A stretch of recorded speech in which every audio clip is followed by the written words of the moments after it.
ادھر یزید کے حکم پر کوفہ کے گورنر عبید اللہ ابن زیاد نے پروپیگنڈا چلایا کہ حسین باغی ہو چکے ہیں اور مسلمانی حکومت کے لیے ایک فتنہ بن چکے ہیں۔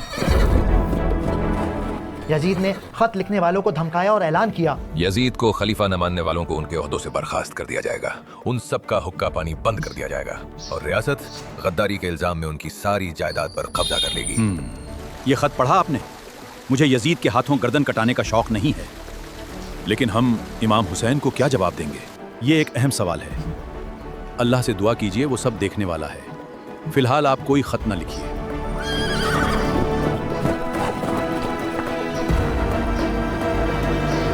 یہ آپ کیا کہہ رہے ہیں؟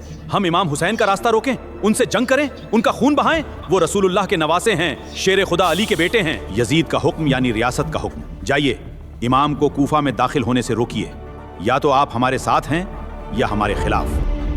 ڈر اور لالچ کے چلتے یزید کے حکم کی تعمیل ہوئی۔ امام حسین رضی اللہ عنہ کو کوفہ پہنچنے سے پہلے ہی کربلا کے میدان میں یزید کی فوج نے گھیر لیا۔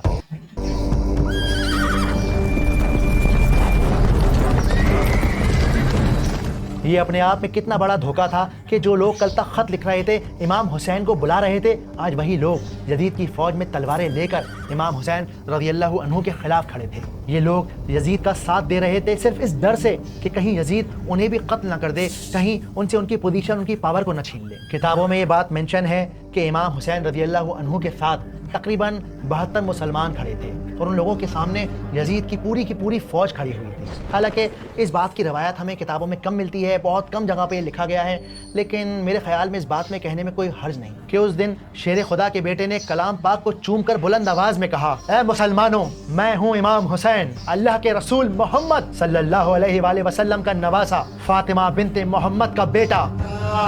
اے تلواروں، اگر میرے خون سے اسلام زندہ رہ سکتا ہے تو آؤ مجھے اپنی آغوش میں لے لو۔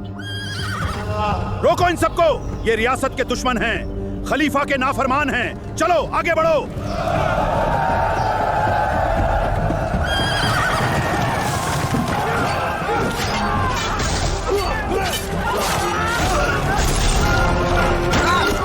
اللہ اکبر!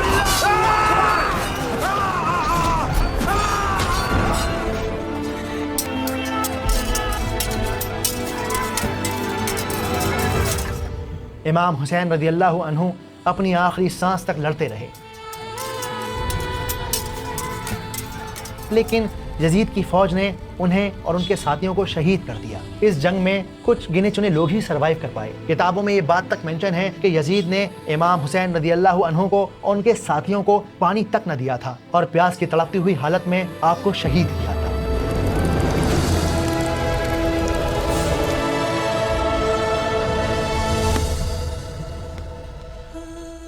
10 محرم یعنی عاشورہ کے روز یہ کربلا کا واقعہ ہوا۔ اس دن یزید کے ہاتھ میں کرسی اور طاقت تو آ گئی، لیکن اس کے باوجود بھی ہسٹری کے پنوں میں یزید کی پہچان ایک ظالم کے طور پر درج ہو گئی۔ امام حسین کے نام سے یہ محرم مہکتا ہے۔ خلیفہ یزید سلامت رہے، آپ کی عمر دراز ہو۔ کربلا ہو یا بحر احمر، خدا کا انصاف برحق ہے۔ دوسری طرف امام حسین رضی اللہ عنہ اپنی زندگی گنوا کر بھی سب کچھ گنوا گئے۔ حسین زندہ باد، حسین زندہ باد۔ اور اسی شہادت کو یاد کر کے 10 محرم کے روز نہ جانے کتنے سارے مسلمان ماتم مناتے ہیں، گلی گلی تعزیے نکالتے ہیں۔ چھوٹے چھوٹے بچے سے بھی آپ پوچھیں گے نا کہ بھائی محرم کیوں مناتے ہیں، تو ان میں سے زیادہ تر کا جواب ہوگا کہ اس دن امام حسین کو شہید کیا گیا تھا۔ کربلا سے آج تک حق کی یہ جنگ جاری۔ حضرت امام حسین رضی اللہ عنہ شہید ہو گئے اور اسی دن سے اسلامک خلافت ایک خاندانی بادشاہت میں بدل گئی، یعنی امیت ڈائنیسٹی میں بدل گئی۔ حضرت معاویہ رضی اللہ عنہ کے ذریعے لیا گیا ایک فیصلہ جہاں تقوی اور میرٹ کی بنیاد پر نہیں بلکہ خون کی بنیاد پر خلیفہ کو چنا گیا۔ بہت ساری کتابوں میں یہ بات بھی مینشن ہے کہ حضرت معاویہ رضی اللہ عنہ کے ذریعے لیا گیا یہ فیصلہ کہ خلافت ان کے بیٹے کو ملے، وہ اصل میں ایک بہت بڑے اسلامی فتنے کو روکنے کے لیے کیا گیا تھا۔ وجہ جو بھی رہی ہو، لیکن حقیقت یہ ہے کہ اسلامک ہسٹری کے اندر یہ ایک بہت بڑا موڑ تھا۔ ایک ایسا موڑ جس پر ہم نے کربلا کی شہادت دیکھی. حالانکہ بہت سارے لوگ یہ سمجھتے ہیں کہ محرم کی جو حرمت ہے وہ کربلا کی وجہ سے ہے, امام حسین رضی اللہ عنہ کی شہادت کی وجہ سے ہے. محرم اصل میں ہوتا کیا ہے, اس کو سمجھنے کے لیے ہمیں ہزاروں سال پہلے اس دور میں جانا ہوگا جب نہ انسان تھا نہ انسان کی پرچھائی, جب اللہ سبحانہ و تعالیٰ نے یہ زمین اور آسمان بنائے. اصل میں تب سے یہ مہینہ محرم اللہ سبحانہ و تعالیٰ کے نزدیک ہے. محرم کا لفظ نکلا ہے لفظ حرمت سے, جس کا مطلب ہوتا ہے سیکرڈ یعنی پاک مہینہ. اللہ سبحانہ و تعالیٰ نے قرآن مجید میں 4 مہینوں کو پاک مہینہ قرار دیا ہے. سب سے پہلے ہے ذوالقعدہ, ذوالحجہ, محرم اور رجب. یہ 4 مہینے اتنے پاک مہینے ہیں کہ عرب کے بدو ان مہینوں میں اپنی تلواریں میان میں رکھ دیتے تھے تاکہ لوگ بنا ڈر کے سفر کر سکیں, بزنس کر سکیں, عبادت کر سکیں. باقی اور مہینوں میں گناہ کرنے پر اور اچھائیاں کرنے پر اللہ سبحانہ و تعالیٰ کی طرف سے سزا بھی ملتی ہے اور ثواب بھی ملتا ہے. لیکن ان 4 مہینوں میں یوں سمجھیے کہ اللہ نے ایکسٹرا سیکیورٹی لگا رکھی ہے. اگر آپ غلطی کرتے ہیں تو اس غلطی کی سزا, اس غلطی کا گناہ بہت زیادہ بڑھ جاتا ہے, اور اگر آپ کوئی اچھا کام کرتے ہیں تو ان اچھے کاموں کا ثواب بھی بہت زیادہ بڑھ جاتا ہے. ہمارے پیارے نبی محمد صلی اللہ علیہ وآلہ وسلم اسے شہر اللہ یعنی اللہ کا مہینہ کہا ہے, اور ہمیں انفارم کیا ہے کہ رمضان کے بعد سب سے افضل روزے محرم کے نفلی روزے ہوتے ہیں. تو کیا بات سمجھ میں آئی کہ یہ مہینہ نہ کسی غم کی وجہ سے اور نہ ہی کسی خوشی کی وجہ سے پاک ہے, بلکہ یہ جب سے زمین اور آسمان اور کائنات کو بنایا گیا ہے اس دن سے اللہ سبحانہ و تعالیٰ نے ان مہینوں کو پاک قرار دے دیا ہے. اتنا پاک کہ اس دن 10 محرم کو مکہ میں قریش کعبہ پر نیا غلاف چڑھاتے اور مدینہ کے یہودی اس دن کا روزہ رکھتے. حالانکہ دھیرے دھیرے قریش نے جس طرح ایک اللہ کی عبادت کو چھوڑ کر بتوں کی پوجا شروع کر دی, اسی طرح انہوں نے ان پاک مہینوں کو آگے پیچھے کرنا شروع کر دیا. جیسے کبھی کسی قبیلے پر قبضہ کرنا ہوتا, کسی کا مال لوٹنا ہوتا, کوئی جنگ کرنی ہوتی, تو یہ لوگ آپس میں کہتے کہ بھائی ایسا کرو کہ محرم کے مہینے کو آگے والے مہینے میں شفٹ کر دو, اس مہینے اگر حملہ نہ کیا یا پھر جنگ نہ کی تو بڑا نقصان ہو جائے گا. پتہ ہے یہ دوائیاں آپ کے ساتھ کرتی کیا ہے؟ پین ہے, پین کو بلاک کر دیتی ہے. شوگر ہے, گلوکوز ابزارب. ہمارے پیارے نبی محمد صلی اللہ علیہ وآلہ وسلم جب اسلام کا پیغام لے کر آئے تب آپ نے سختی سے ان پاک مہینوں کو ادھر ادھر کرنا حرام قرار دے دیا.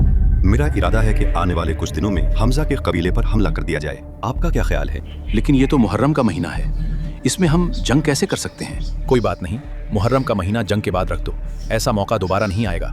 اب یہ کرنا مشکل ہے, ہمارے زیادہ تر غلام باغی ہو چکے ہیں اور محمد کے اصولوں کے مطابق ہم ان مہینوں کو آگے پیچھے نہیں کر سکتے. لیکن ابھی بھی ایک سوال آپ سب کے دماغ میں آنا چاہیے کہ بھائی جب کربلا ہوا ہی نہیں, جب محرم کو کوئی واقعی نہیں گزرا, تب یہ عرب کے بدو اور یہ یہودی کس چیز کو اتنی زیادہ امپورٹنس دیتے تھے کہ 10ویں محرم کا روزہ رکھتے تھے؟ اس سوال کے جواب کو جاننے کے لیے چلیے میں آپ کو لے کر چلتا ہوں مصر کے ہزاروں سال پرانے زمانے میں. اس زمانے میں مصر یعنی ایجپٹ دنیا کی سب سے طاقتور سلطنت میں سے ایک تھی, اور اس سلطنت کا بادشاہ تھا فرعون, ایک ایسا ظالم بادشاہ جس نے ظلم کی ساری حدیں پار کر دی تھی. یعقوب علیہ السلام کی پوری نسل اس کی غلامی میں پس رہی تھی. ان کے بیٹوں کو ذبح کر دیا جاتا, ان کی عورتوں کو ذلیل کیا جاتا اور ان لوگوں کی بری طرح پٹائی کی جاتی. کیا کہا تو نے؟ فرعون تیرا خدا نہیں ہے, آج میں تیری کھال ادھیڑ دوں گا, کم بخت ہٹ پیچھے. قرآن میں اللہ سبحانہ و تعالیٰ بیان کرتے ہیں کہ فرعون اپنے غرور میں, اپنی طاقت کے نشے میں اس قدر اندھا ہو گیا کہ وہ لوگوں سے کہنے لگا فقال انا ربکم الاعلی, کہ میں تم سب کا خدا ہوں اور میں سب سے بڑا رب ہوں. سو کہنے لگا کہ تمہارا سب سے بڑا مالک میں ہوں. اور آخر کار اس تکبر اور غرور کو مٹی میں ملانے کے لیے اللہ سبحانہ و تعالیٰ نے حضرت موسیٰ علیہ السلام کو بھیجا, بنا کسی فوج کے, بنا کسی ہتھیار کے, بنا کسی دولت کے, صرف ایک لکڑی کی لاٹھی اور اپنے رب پر پختہ یقین کر کے موسیٰ علیہ السلام اس وقت کے سب سے بڑے ظالم فرعون کے سامنے کھڑے ہو گئے. آپ نے اسے اس کے محل میں کھڑے ہو کر للکارا, اسے بتایا کہ وہ خدا نہیں ہے بلکہ خدا وہ ہے جو اس زمین اور آسمان کو چلاتا ہے, خدا وہ ہے جو چیٹی کو بھی رزق کھلاتا ہے, خدا وہ ہے جو صبح اور شام کرتا ہے, خدا وہ ہے جو پانی کو بہاتا ہے, خدا وہ ہے جو پودوں کو اگاتا ہے. موسیٰ علیہ السلام نے سالوں تک ایک اللہ کو ماننے کی دعوت دی, دور دور علاقوں میں جا کر لوگوں کو سمجھایا, انہیں بتایا کہ فرعون خدا نہیں ہے بلکہ خدا وہ ہے جو ہر وقت ان کا خیال رکھتا ہے. اور دھیرے دھیرے دھیرے لوگ ان کے ساتھ ایک جٹ ہونے لگے. جب فرعون کا ظلم بڑھا تب موسیٰ علیہ السلام کے ماننے والوں کی جان پر خطرہ منڈرانے لگا. تب اللہ سبحانہ و تعالیٰ نے موسیٰ علیہ السلام کو حکم دیا کہ اے موسیٰ اپنی قوم کو لیجئے, یہاں سے نکل جائیے. حکم ملتے ہی بوڑھے, بچے, جوان, عورتیں, کمزور, لاچار, بے بس سب کے سب اپنا سامان باندھ کر موسیٰ علیہ السلام کے پیچھے چل دیے. لیکن جیسے ہی فرعون کو یہ خبر ہوئی کہ اس کے غلام اس کے چنگل سے فرار ہو رہے ہیں, اس کا غصہ آسمان کو چھونے لگا. میری فوج تیار کرو, آج مجھ سے کوئی نہیں بچ پائے گا, میں سب کو ختم کر دوں گا. غصے میں چور فرعون اپنے گھوڑوں پر سوار ہو کر اپنے محل سے نکل پڑا. چیختے چلاتے گھوڑے، چابک کھاتے گھوڑے زمین پر بجلی کی رفتار سے دوڑ رہے تھے۔ ادھر موسیٰ علیہ السلام سمندر کے سامنے کھڑے سوچ رہے تھے کہ یہ اللہ کا کیا فیصلہ ہے۔ چیختا چلاتا سمندر، ٹھاٹے مارتا سمندر، اس سمندر کی لہریں موسیٰ علیہ السلام کے لوگوں کے جسم میں خوف بن کر دوڑ رہی تھیں، اور دوسری طرف دھول اڑاتی ہوئی فرعون کی ظالم فوج موت بن کر موسیٰ علیہ السلام کی قوم کی طرف بڑھ رہی تھی۔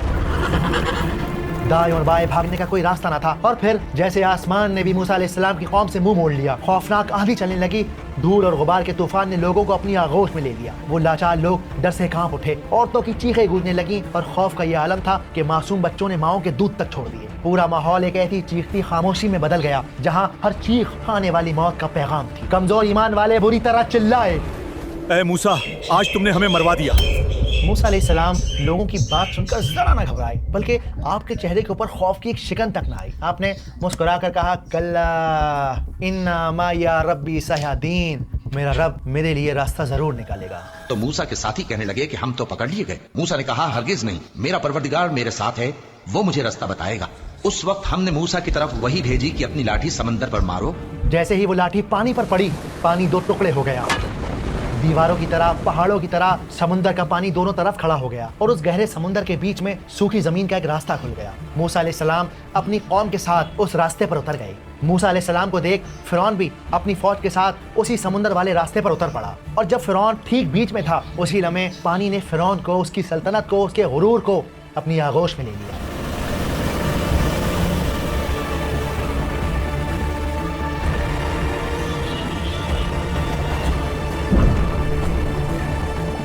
اللہ سبحانہ و تعالیٰ نے فرعون کے ظلم کو اس دن ہمیشہ کے لیے ختم کر دیا، اور اس کی لاش کو تا قیامت لوگوں کے لیے ایک عبرت بنا کر چھوڑ دیا۔ تو آج ہم تیرے بدن کو بچا لیں گے تاکہ تو پچھلوں کے لیے عبرت ہو، اور بہت سے لوگ ہماری نشانیوں سے بے خبر ہیں۔ اور یہ عظیم معجزہ کس دن ہوا تھا؟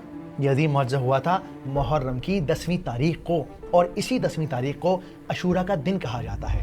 عاشورہ عربی کا لفظ ہے جس کا مطلب ہوتا ہے 10 یعنی کہ 10، اور یہ عاشورہ کا دن کسی عام فتح کا دن نہیں ہے، بلکہ یہ توکل کا وہ سبق ہے کہ جب انسان یہ سوچے کہ جس روز سارے راستے بند ہوں گے نا، لگے گا کہ ارے اب تو کہیں میں جا ہی نہیں سکتا، تب تم اپنے دل میں یہ بات یقین کر لو کہ وہ ہے جو تمہارے لیے راستہ نکالے گا، بالکل اس طرح جس طرح موسیٰ علیہ السلام کے لیے سمندر کو پھاڑ کر راستہ نکالا ہے۔ صرف کربلا تک نہیں سمتی یہ کہانی ہے، جڑی اس سے موسیٰ کی بھی زندگانی ہے۔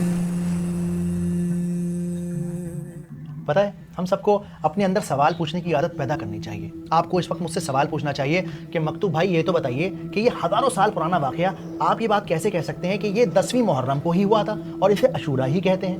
اس سوال کے جواب میں ہمیں ایک اوتھینٹک حدیث ملتی ہے۔ جب نبی پاک محمد صلی اللہ علیہ وآلہ وسلم مکہ سے مدینہ تشریف لے کر آئے تو آپ نے دیکھا کہ مدینہ کے یہودی یعنی جیوز عاشورہ کا روزہ رکھتے ہیں۔ آپ نے پوچھا کہ بھائی آپ لوگ یہ روزہ کیوں رکھتے ہیں؟ یہ بڑا دن ہے، اس دن اللہ نے موسیٰ علیہ السلام اور ان کی قوم کو بچایا اور فرعون کو سمندر میں ڈبا دیا، تو موسیٰ علیہ السلام نے شکرانے کا روزہ رکھا، اس لیے ہم بھی اس دن روزہ رکھتے ہیں۔ ان یہودیوں کا جواب سن کر آپ صلی اللہ علیہ وآلہ وسلم نے فرمایا کہ موسیٰ علیہ السلام پر تم سے زیادہ حق ہم مسلمانوں کا ہے، اور پھر آپ نے خود بھی روزہ رکھا اور باقی مسلمانوں کو بھی اس روزے کو رکھنے کا حکم دیا۔ اللہ کے رسول صلی اللہ علیہ وآلہ وسلم کی ہمیں ایک حدیث ملتی ہے جس میں آپ صلی اللہ علیہ وآلہ وسلم نے فرمایا کہ عاشورہ کے دن کا روزہ رکھو، کیونکہ اللہ عاشورہ کے روزے داروں کے 1 سال کے پچھلے گناہوں کو معاف کر دیتا ہے۔ اللہ کے رسول صلی اللہ علیہ وآلہ وسلم نے یہ فرمایا کہ اگلے سال میں 9 اور 10 یا پھر 10 اور 11 محرم کا روزہ رکھوں گا، لیکن اگلے سال محرم آنے سے پہلے ہی اللہ کے رسول صلی اللہ علیہ وآلہ وسلم اس دنیا سے پردہ فرما گئے۔ تو کوشش کیجئے 9، 10 اور 11 کو روزہ رکھیے، اپنے رب کا شکر ادا کیجئے، امام حسین رضی اللہ عنہ کی شہادت کو اپنے دل میں زندہ رکھیے۔ سفینت نجات حسین زندہ باد، حسین زندہ باد۔